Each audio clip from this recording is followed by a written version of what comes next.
And in my playbook tonight, Fox News Chief Roger Ailes is calling people Nazis. A day after slamming President Obama and calling him a far-left socialist who has a different view and a different belief system than most Americans, Fox News president and propaganda pusher Roger Ailes blasted NPR for firing Juan Williams.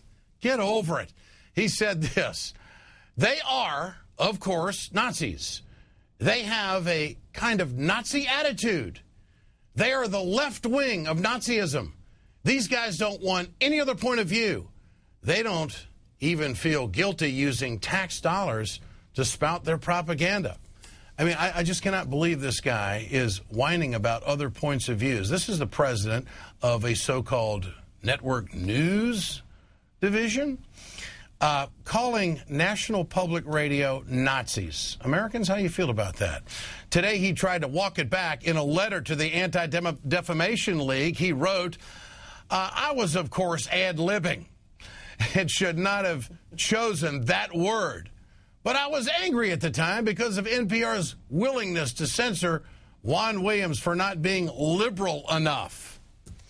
For more, let's bring in Eric Bollert, Senior Fellow Media Matters for America. What do you make of the comment and the walk back? Eric, good to have you with us tonight. Thanks for having me. You know, now we know where the crazy in Fox News comes from. It comes from the top. I mean, this is just really amazing. This kind of rhetoric, as you say, someone associated to a news organization is just amazing.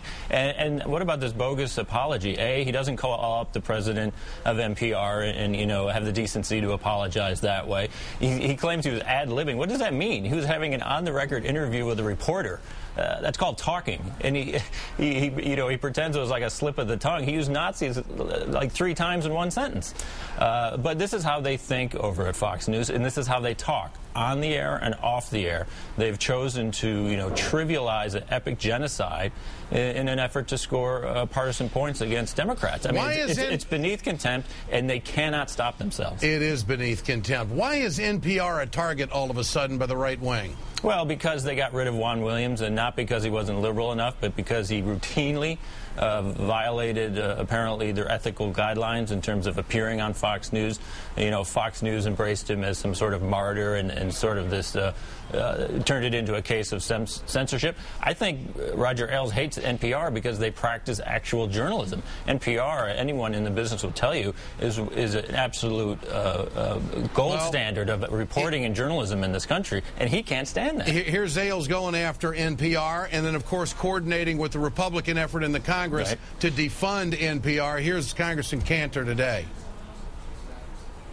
This proposal would eliminate taxpayer funding for National Public Radio. To be clear, it is not the government's job to tell a news organization how to do its job.